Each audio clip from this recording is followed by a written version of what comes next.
Hey guys and gals, and welcome to this video where I'll be offering a guide to Final Fantasy XIV. Let's start with some history first. Final Fantasy XIV A Realm Reborn was released in 2013.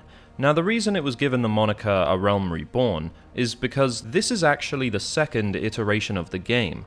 A Realm Reborn is patch 2.0. The original game, patch 1.0, which it is frequently referred to as, came out in 2010 and remained active until its servers were closed in 2012. Long story short, the game was met with an extremely negative reception. People liked the music and the graphics, but almost everything else was disliked, from the gameplay to the combat, the progression system, the user interface. It received one hell of a backlash. So much so that it contributed to Square Enix reducing their projected income for the year ending March 31st, 2011 by 90%. In the end, Square Enix pulled the plug on the entire game and its servers were shut down. They actually did something pretty interesting here and integrated this shutdown into the story and the game itself, which naturally leads on to A Realm Reborn. This is the cutscene that was played for everyone in the game just before the servers went down.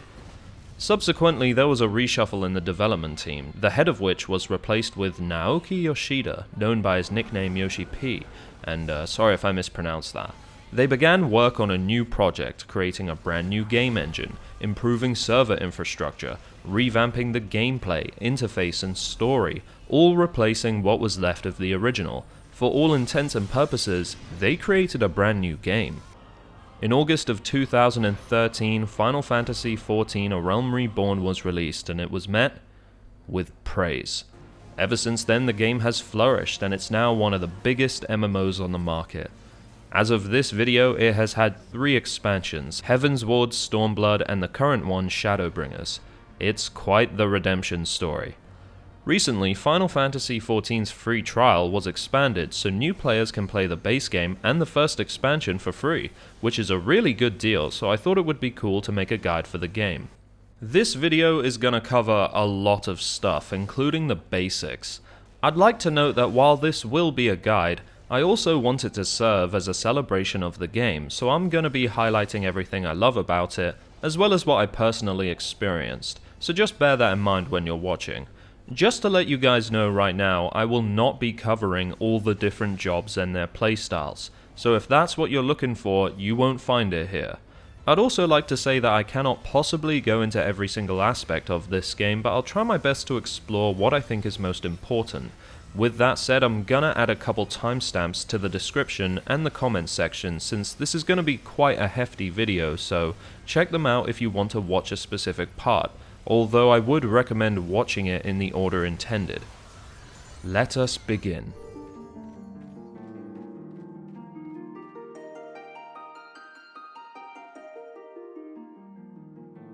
Final Fantasy XIV is a massively multiplayer online role-playing game, or MMORPG for short. Think of titles like World of Warcraft, Guild Wars, Elder Scrolls Online, to name but a few, games that are literally massive in scope and design, consisting of a huge open world, level progression, and thousands of people playing together at the same time. MMOs are investment games, games where the more time you put into it, the more you will get out of it. I'm a firm believer of this. One of the most important aspects of an MMO, arguably the most important aspect, is the social side. To complete content in games like this, you need to rely on help from other players. With that in mind, there is a big emphasis on community, with many systems in place that help facilitate this. And because of that, MMOs can offer something that no other game can, and that's the chance to form bonds with other players. Now this is possible in other online environments, maybe you teamed up with a fun player and added them to your friends list, but MMOs can offer nigh on constant communication and participation with other people.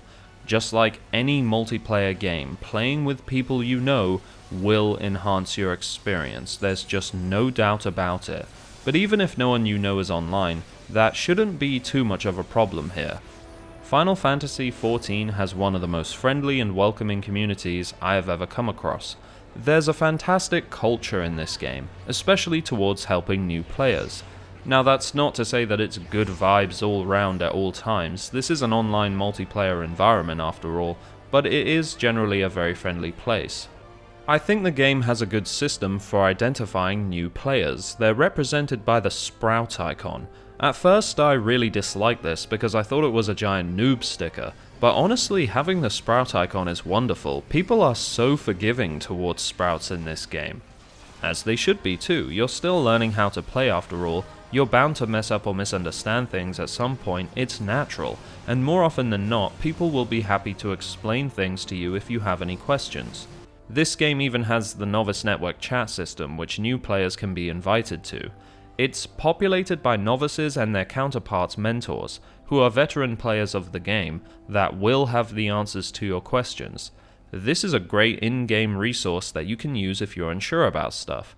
All of this has been set up to help integrate new players into the game. On the subject of integration, there has never been a better time to play this game. In the latest patch, some changes were introduced that have streamlined progression. This is a really big deal because if you're coming from another MMO to this one, Final Fantasy may seem a bit lethargic in comparison. This game's initial playing experience is very slow. I myself picked this game up and quit it on 2 separate occasions before going back to it a 3rd time and eventually sticking with it. I was coming directly from World of Warcraft, and going from WoW to this game isn't the smoothest of transitions. They're both MMOs, but they share a lot of fundamental design differences. Final Fantasy XIV has a 2.5 second global cooldown, or GCD. You can't just spam spells willy-nilly here, you have to wait for the global cooldown to count down.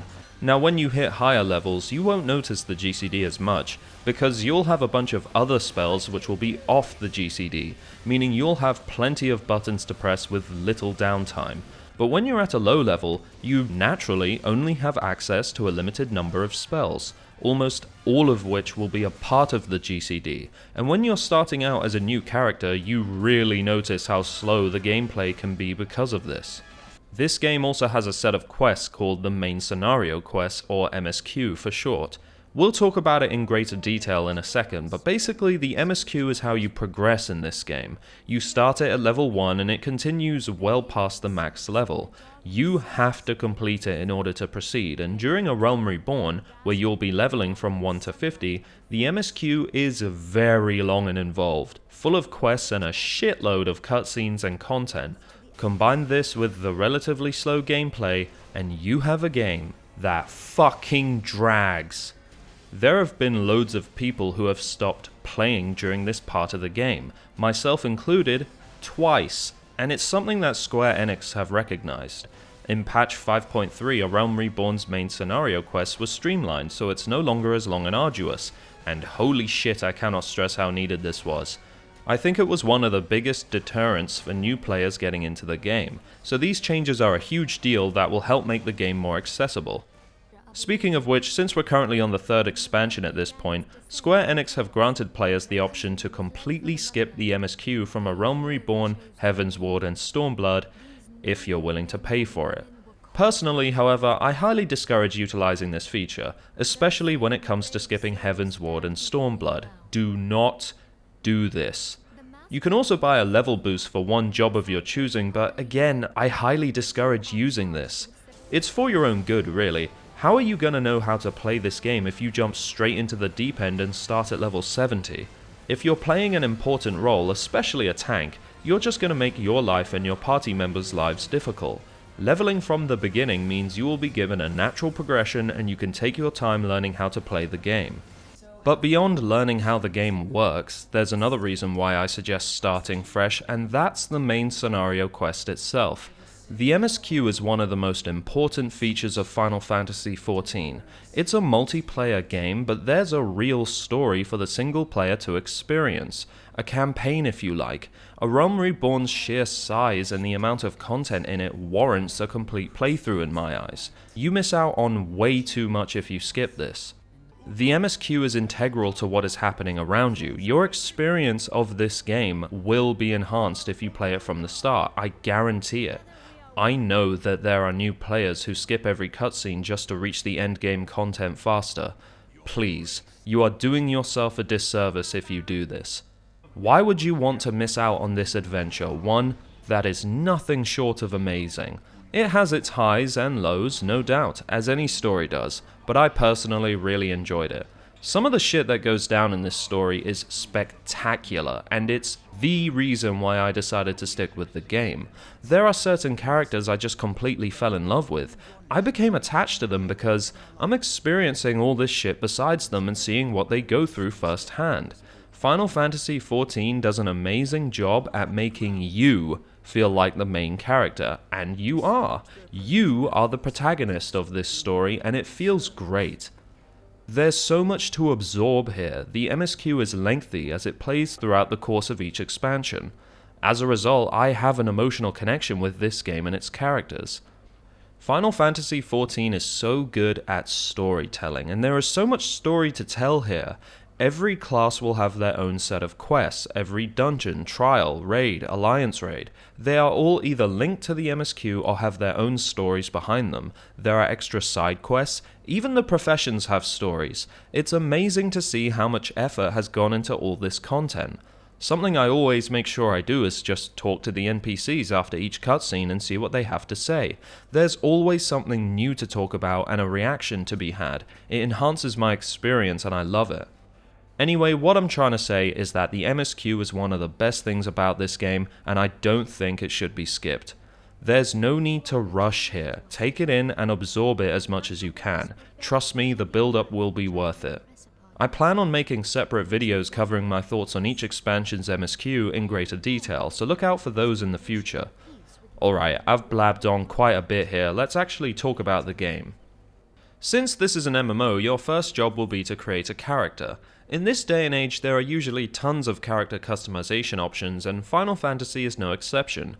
Assuming you have the Shadowbringers expansion, the game will offer up to 8 playable races.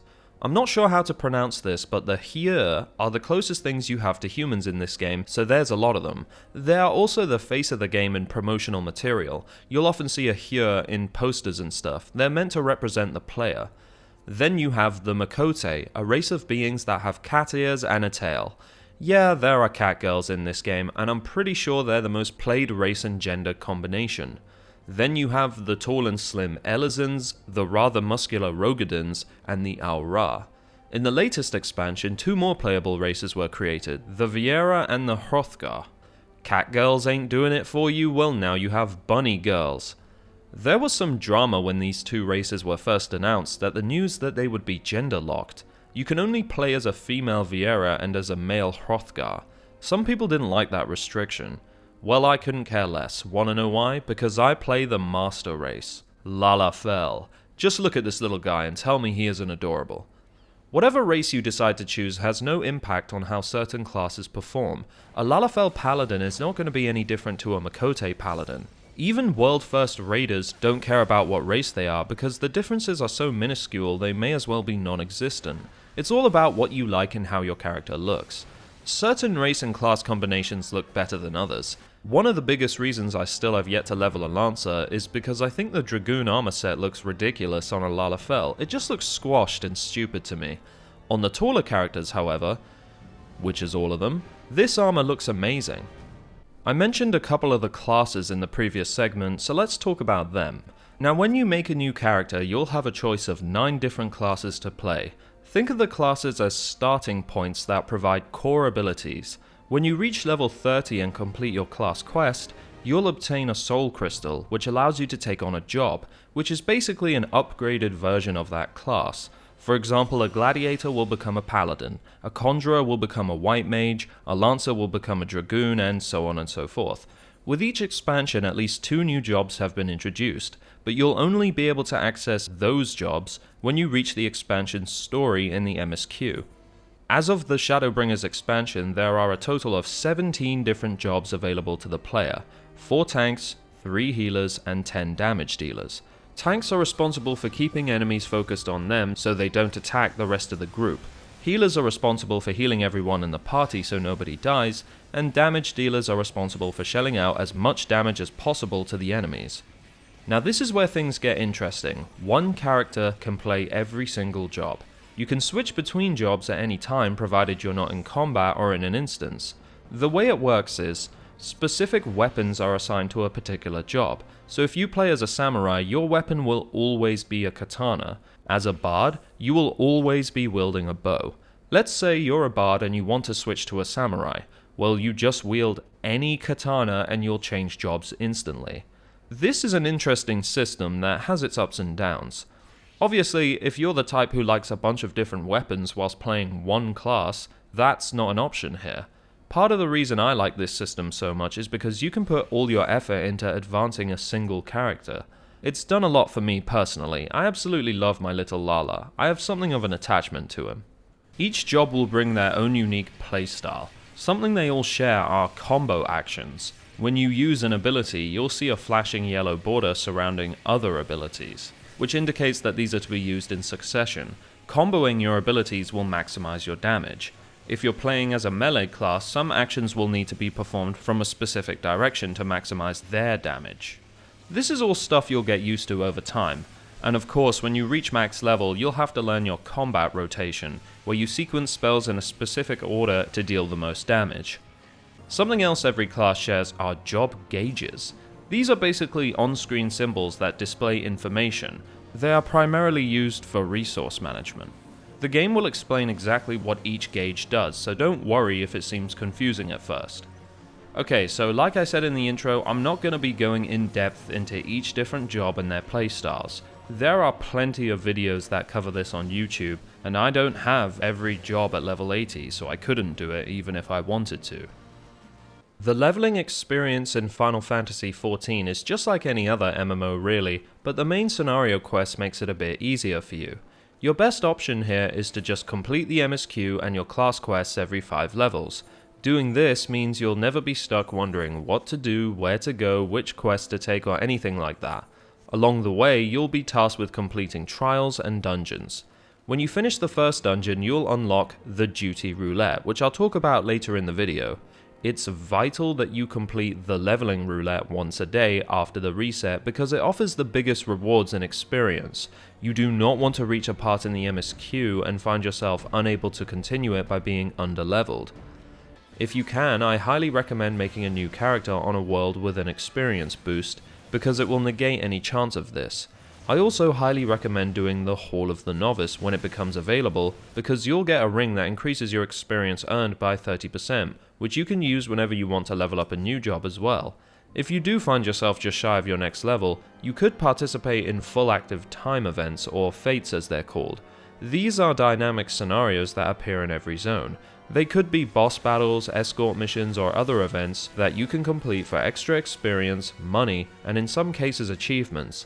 If you want to go the extra mile, the game has these hunting logs that you can complete for each starting class. You just need to kill a bunch of enemies and you'll get some bonus experience for doing so. The enemies needed to kill for the hunting log are easy to spot. Any of them with these symbols above their heads are part of the log. The MSQs are very easily identifiable. This is what they look like, you can't miss them. You even have this tracker on the top side of your screen so you'll never be lost. When all else fails, just follow the tracker because any important quests will appear under it as well. These normal looking quest symbols are just side quests which you can pretty much ignore whilst you're leveling. These blue quests are the most important ones to complete other than your MSQ and your class quests. They are known as feature quests, and completing them unlocks certain features. It could be a number of things like instances, locations, new classes or jobs, professions, beast tribe quests, even stuff like emotes and mini-games. Whenever you see these, it's generally a good idea to complete them, and there will be loads if you're leveling a new character. Final Fantasy is not as open as, say, World of Warcraft in regards to the stuff you can access. Content in this game only becomes available after reaching certain points in the MSQ, so it's really the main thing you should be focusing on whilst leveling, along with your class quest. There are a few major milestones in this game. At a certain point in the MSQ, you'll be asked to pick a grand company. Once you do so, you'll gain access to your first mount, a chocobo. Then at level 30, you can complete a quest called My Feisty Little Chocobo, to have your companion aid you in battle, and this is really helpful, so I highly recommend doing it. Remember to finish your class quest at level 30 and equip your soul crystal to take on your job as well. Anyway, the MSQ will take you to every corner of Eorzea, which is the name of this game's setting. When you enter a new zone, it's in your best interest to go to the aetheryte and attune yourself to it as soon as you can. I'm talking about these giant blue crystals, you cannot possibly miss them. Once you're attuned, you can teleport to that zone at any time after paying a small fee. You do get a mount quite early on, but aetheryte allows teleportation from one place to another, and it's a godsend. Every major city will also have Ethernet shards, which allow you to transport from one part of the city to another. Do yourself a favor and attune to these as soon as possible, because trust me, you don't want to find yourself in a situation where you have to travel on foot when you could just teleport there.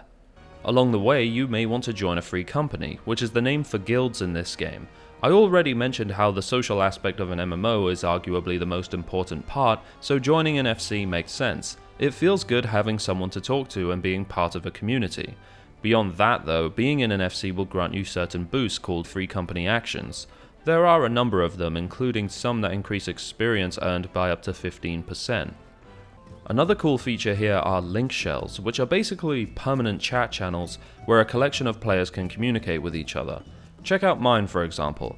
These right here are hunt link shells, so when people find rare enemies, they shout it out in this channel and other people can help hunt them down. If you have a bunch of real life mates playing with you, it's a good idea to create a link shell so you can communicate with them at any time. There is extensive use of instances in this game, or duties as they're called. The term instance in an MMO refers to an area of the game that is completely separate to the open world you travel through. Let's take a look at each one. Now, dungeons are just your standard party content. You'll have to navigate through each one, clear all the mobs, as well as 3 bosses to finish it. Every dungeon in the game will follow this template. If you have any experience with MMOs, you'll know exactly what I'm talking about here. The standard party size in this game is 4 players total, 1 tank, 1 healer and 2 damage dealers. Trials are instances where you'll be placed in an 8-man group and you're tasked with defeating just a single boss that will be right in front of you. The party composition is made up of 2 tanks, 2 healers and 4 damage dealers.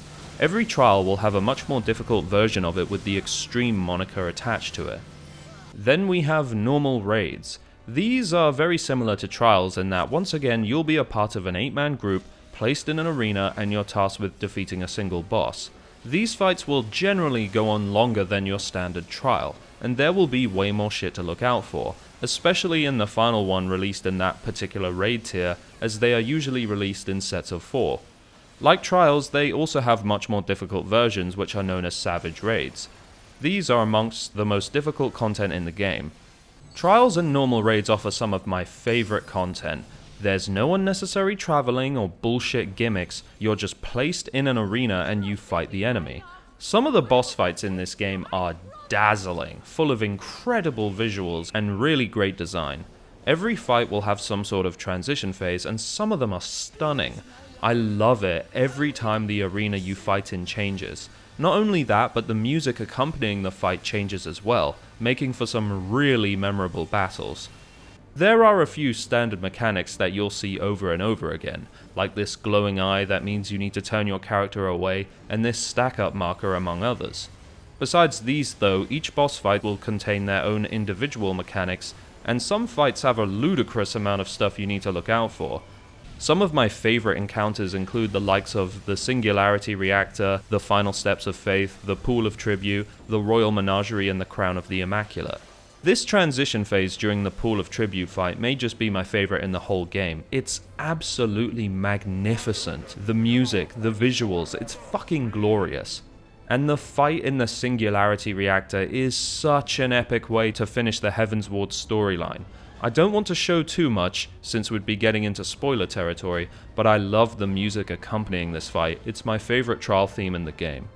In recent times, Square Enix have created some ultimate raids, and this is the ultra high-end content that is by far the most difficult in the game. To unlock them, you need to complete the previous raid tier on Savage level difficulty. The rewards are mainly bragging rights, including some sick looking gear and titles. I'm a filthy casual, so I don't have any footage of this stuff. Alliance raids have a slightly different setup. You're placed in an 8-man group again, but there are 3 sets of you, making up a total of 24 people. You're tasked with defeating a series of bosses in a row, usually anywhere between 4 to 8 of them.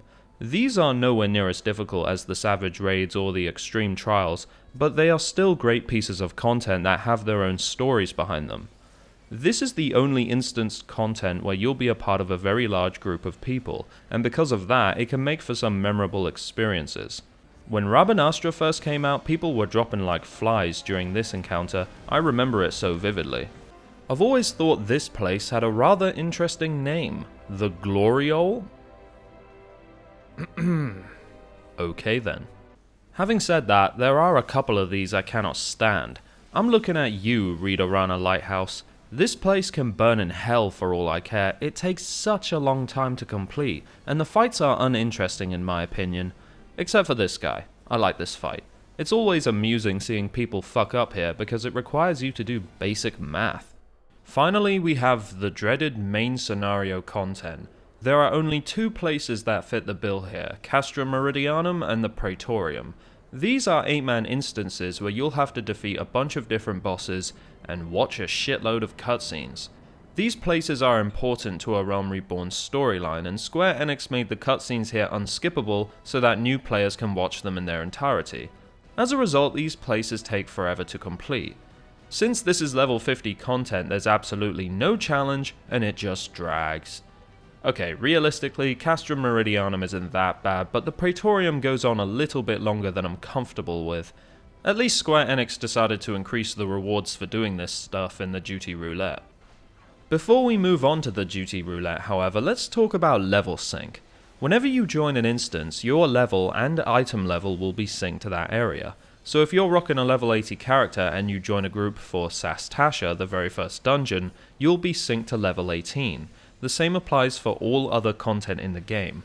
I like this system because it means you won't be one-shotting everything in your path when you join older content, which I think is important because it allows new players to get a grip of the game and basic mechanics.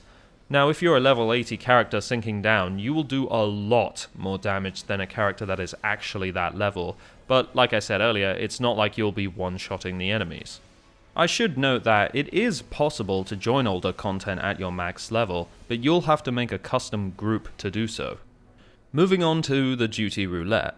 This is a system that offers incentives to players for completing groups of instances. For example, the first one players gain access to is the Leveling Roulette, which becomes available as soon as you finish the first dungeon.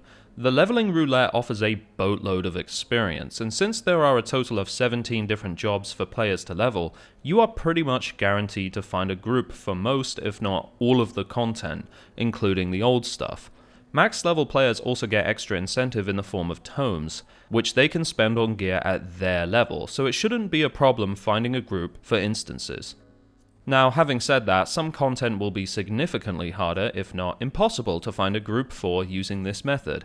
People don't use the Duty Finder when forming a group for high-end content like Extreme Trials or Savage Raids. They use the Party Finder instead, which is a system that allows players to advertise their group and have other players manually sign up. You can set restrictions like having a certain item level to join, and even forming a group with a specific job composition. It may also prove difficult to find players queued up for very specific content like the Binding Coil of Bahamut. Since it's a raid from a Realm Reborn, the vast majority of people won't be queued for it, so you may never find a group. You're better off looking in the Party Finder for this kind of stuff, or even creating a group yourself. The only problem with the Roulette Finder is that you may find yourself repeating content over and over again. I can think of no better example than the first 3 raids from the Alliance Roulette. Seriously, I've done these so many times. Outside of instances, Final Fantasy has a ton of stuff for the player to engage in. This game has a bunch of professions, 11 in total. They are separated into 2 categories, Disciples of the Hand, which are crafting classes such as Blacksmith, Weaver, and Leatherworker, and Disciples of the Land, which are gathering classes such as Botanist, Fisher, and Miner. It's best to try and level these in conjunction with one another, because the materials you gather as a Disciple of the Land are used when crafting stuff as a Disciple of the Hand. Switching to these professions works the exact same way as the jobs, you just equip the appropriate tool and you're done. They are very similar to them in that they have their own set of spells, rotations, quests, and progression systems. The professions are an aspect of the game that I still have yet to fully explore, so I apologize if this summary seems a bit brief. As you can see at the time of this video, my highest level profession is 50 out of a possible 80. Still, I am fully aware that the crafting system in this game is incredibly intricate. It can be a fantastic source of income for you. Hell, it may even be where you get the most enjoyment from the game. If you want a real time sink, you could help out some of the locals by completing side quests. They are largely inconsequential, but you'd be surprised, some of them can reward you with unique pieces of gear. As an extension of this, when you reach the higher levels, you could try your hand at some Beast Tribe quests. These are daily quests that require the player to perform tasks for various beast tribes. You have these pixies, these tortoise-like beings, then there are these ladies, you get the point. You mainly complete them to increase your reputation with the tribes, which will give you access to unique rewards. On top of the standard stuff like experience, money, items, you can also get mounts, minions, and furnishings for your house. Players can own a house in this game, either by themselves or with members of their free company. There are 4 residential districts in total, and they're connected with the major cities. You have the Mist, Lavender Beds, the Goblet, and Shirogane, each one representing a slightly different theme. My personal favourite has to be Shirogane. I love the Japanese aesthetic here, and clearly other people do as well, because I believe it's the most sought after district in the game, which means obtaining a plot of land will prove challenging. Once you have your house, you're free to decorate it as you see fit, and the amount of stuff you can do so with is insane. Playing through content in the game will unlock a bunch of furnishing options, music to play, and other ways to customize it. You're free to enter and exit anyone's house at any time, provided they haven't locked it. People don't fuck around when it comes to designing their house in this game, and honestly, some of them are truly amazing. I don't have my own personal house, my free company one is more than enough. It acts as a fantastic communal space for gatherings and just chilling out. The houses can be decorated with a bunch of meaningful stuff as well. It's not completely cosmetic, stuff like target dummies and workbenches for professions. Alright, enough of the bullshit. Now it's time to discuss the true endgame of Final Fantasy XIV, Glamour. I'm talking about making your character look good. The sheer variety of all the different armor sets and gear available in this game is really impressive. There's epic looking armor, traditional Japanese wear, casual clothes, pajamas. You can even purchase some of the armor that certain NPCs wear on the online store. It really has it all. On top of this, you can also apply dyes to your armor to customize them as you wish. Not all gear will be dyeable, but the majority of it is. That feeling you get when you put together a new Glamour set and you're happy with the results, that feels good. And that's just the armor. Some of the weapons in this game look incredible. The Zeta and animal weapons stand out to me the most. They are long quest chains that can certainly take a while, but the weapons look so damn good. I love Tenopus Lux, the animal weapon for bards. I swear, I care more about how my character looks than my actual DPS numbers. If we're in a dungeon and I pick up some new loot, the very first thing I do is glamour it to match the rest of my set, and I have no shame. To do this, you need to use glamour prisms, which are really easy to use now that they've been simplified. Before you needed to have armor-specific prisms, but now you only need the generic one. This is a change that I appreciate. A couple years ago, they introduced glamour plates. It's a system where you can save armor sets and mass glamour all your current equipment to look like that set. To the person at Square Enix who thought of this, I say, thank you. Final Fantasy XIV is not free of problems. There are a few, and they are mainly the result of the nature of the game. It suffers from the same problem every other MMORPG suffers from. This is the type of game where major content is added through patches that are released around every 3 months or so. Eventually you reach a point where you'll think you've seen most, if not all of the content a patch has to offer, and when that happens, you may struggle to find a reason to log in. There's a certain apathy that creeps up on you whilst you're waiting for a new patch. There are minor patches in between these, but they obviously don't offer content like the major patches do. Now don't get me wrong, as I said earlier, Final Fantasy XIV has a lot of content, but if you're a very casual player, like I am, eventually you get bored. There is plenty of stuff I could do. I mean, I still have loads of jobs to level up, and I haven't even scratched the surface when it comes to the professions, but repeating the same content over and over again is draining. And that's another thing, Final Fantasy XIV can get rather repetitive, and that's largely due to the duty roulette. I think the system is fantastic for players who need to find a group for low-level content, but I am so tired of running the first few dungeons from A Realm Reborn, the first 3 Alliance raids from A Realm Reborn, and there are more. The best way to counteract these problems is to join a free company that runs content or to play with friends, and that's why I so heavily recommended it at the beginning of the video. The repetitive content isn't unbearable by any means, but it's much more fun to do with people you know and trust. The apathy whilst waiting for a new patch, I mean that's just something that comes with the territory unfortunately, but on the flip side, whenever a new patch is released, I am always excited to play it and see what's in store for me. The only other major problem I can think of is how incredibly slow the playing experience and combat is when you make your first character. This is another thing that can be somewhat circumvented by playing with friends, but if you're coming from a fast-paced MMO to this, it may seem a bit lethargic. There are some other issues, subjective stuff like content being locked behind the MSQ, the mountain of content you have to go through to reach the end game, and so on and so forth. These are things that may bother you. I obviously can't speak for everyone. Okay, so now I'm just going to quickly touch on a bunch of miscellaneous stuff. Final Fantasy XIV can be played on either the PC or the PlayStation 4, with a release for the Xbox One coming in the future. I assume the PlayStation 5 is included in this as well, with its backwards compatibility. The game features crossplay, meaning everyone can play together no matter what system they're using. I naturally default to the PC version of any game available really, but even if you're on the PC version there is still an option to play with the controller, and I find this mode incredibly bizarre. I've never personally tested it, it feels like it would take some time to get used to. Still, plenty of people play the game like this, so I'm not judging anyone here. I'm a little bit salty that the PlayStation version has achievements for the game, but the PC version doesn't. What's that about? Where do I even begin with the music in this game? Final Fantasy XIV's soundtrack is breathtaking. The base game and its expansions hold a Guinness World Record for most original pieces of music in a video game. This OST covers so many genres: jazz, electronic, metal, orchestral. It's just a joy to my ears all round. One of the things I love the most about this soundtrack is that a lot of areas have more than one theme. If you go to Western Kurthus during the day, you get to hear a stunning orchestral piece that I can't get enough of, but when the day changes to night, what plays is an alternate rendition of the exact same piece, except it's played only on the piano. These piano pieces are some of my favorite in the whole game. And it doesn't just end there. If you go to the Dusk Vigil, which is a dungeon in Western Kurthus, what plays is a synthesized remix of the same piece of music. I'm not exaggerating when I say that the music is one of the best things about this game. 1.0 and A Realm Reborn have some amazing pieces.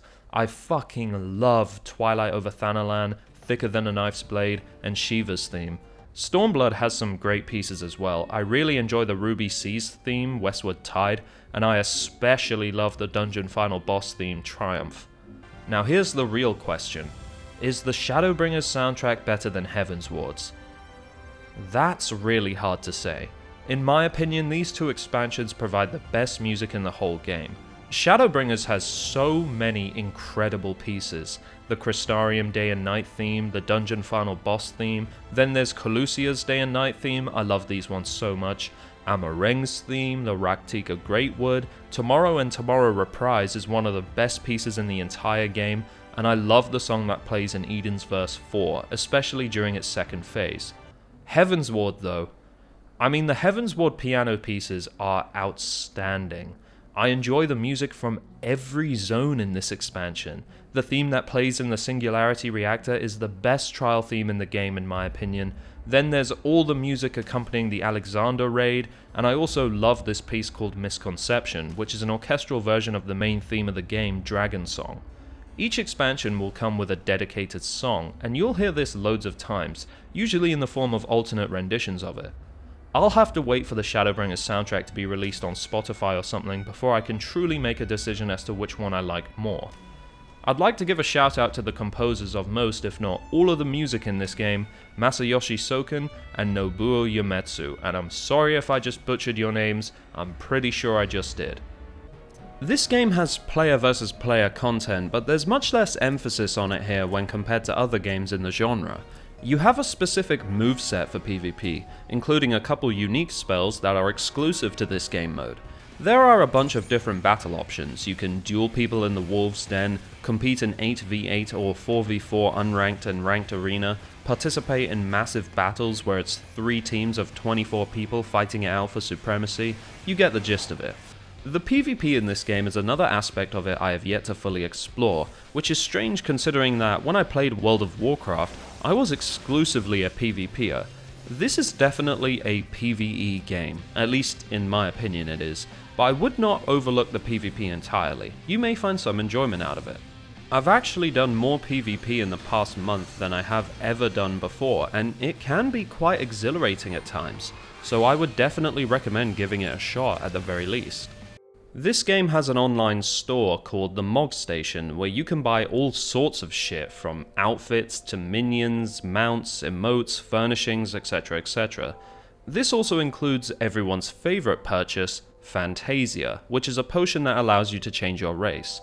I would love to learn just how much money Square Enix makes from Fantasia alone, because some people are genuinely addicted to it.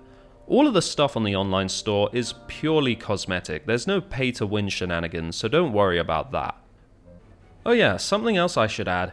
I think Final Fantasy XIV has some amazing system configuration settings. I'm not kidding, the options you get in the system menu are great.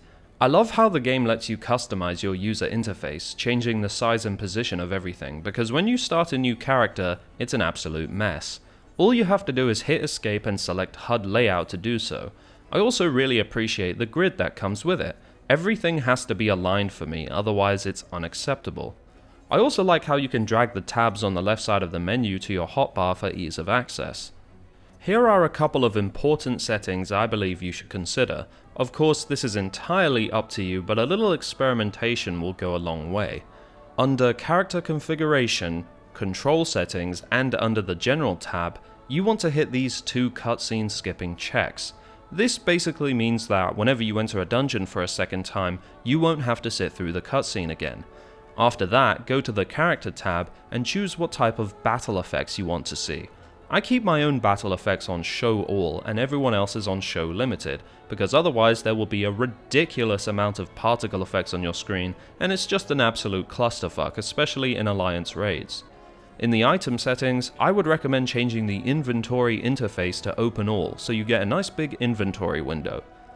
In the display name settings, well, this is completely up to you. A lot of people like to set their party members' names to only show initials, because otherwise there will be a swarm of names on your screen. The hotbar settings is where you can adjust the shape and size of your hotbars. Again, you should use this to suit your preferences.